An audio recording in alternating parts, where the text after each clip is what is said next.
I'm going to warn you before you listen to this.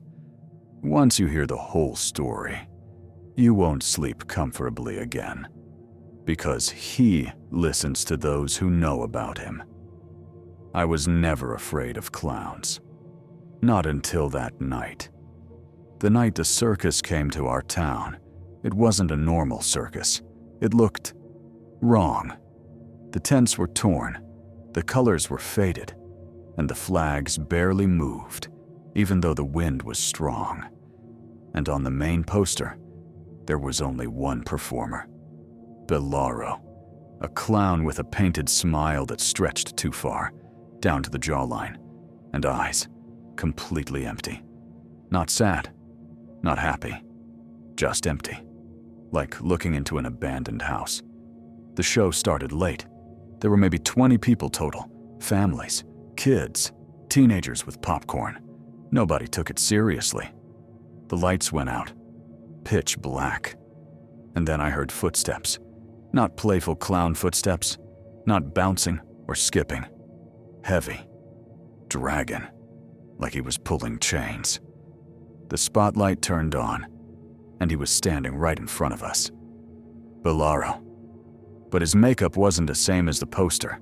The smile was deeper, much deeper, like it had been carved into his face.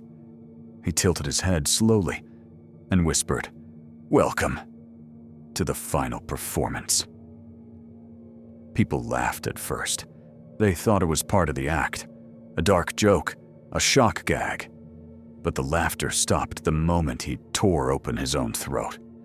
There was no scream, no blood, just black liquid, thick as tar, pouring out of the wound. It dripped onto the floor and then started climbing upward, up his body, up his back. And then it unfolded into something else. A shadow, tall, wide, with a face carved into darkness, eyes like bottomless pits, and a vertical mouth full of long, needle-like teeth. A voice came from the shadow, "Hungry!" The first victim didn't even have time to scream. Bellaro lifted his hand, and the shadow flew forward. It wrapped around a woman in the front row. Her body shook violently, compressing like paper, and then simply vanished. The chair was empty. The crowd panicked. People rushed toward the exit. But the tent's fabric moved by itself. The exit closed like a living mouth. The air tasted like metal, like blood. The shadow laughed, but not out loud. It laughed inside our heads. My friend Nick grabbed my arm. "We're leaving. Now!" We ran behind the stage.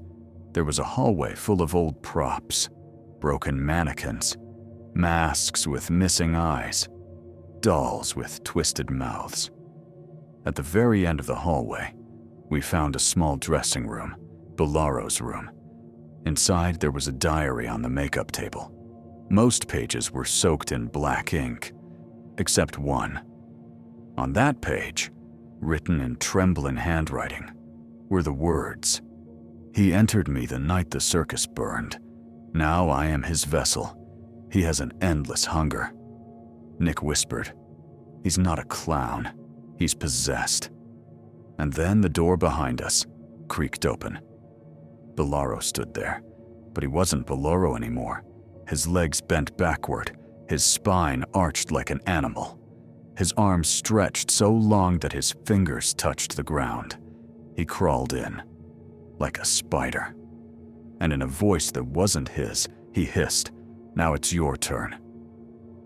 We ran, through props, through curtains, through darkness. We found a window and smashed through it, hit the ground hard, but alive. We got up and ran without looking back. When we finally turned around, the circus was gone. Just gone. Not even footprints in the ground, only the smell of rot. Nick leaned against a fence, shaking. "We're alive," he said.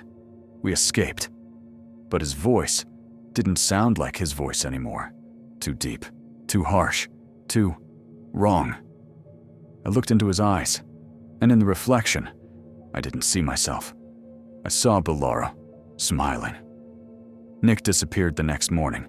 No one saw him leave. No tracks. Nothing. And every year since that night, at exactly midnight, the circus comes back. Only for one night. The tent appears on an empty field and disappears by sunrise. Every year, someone goes missing. And every year, a new clown appears on the posters. A new vessel.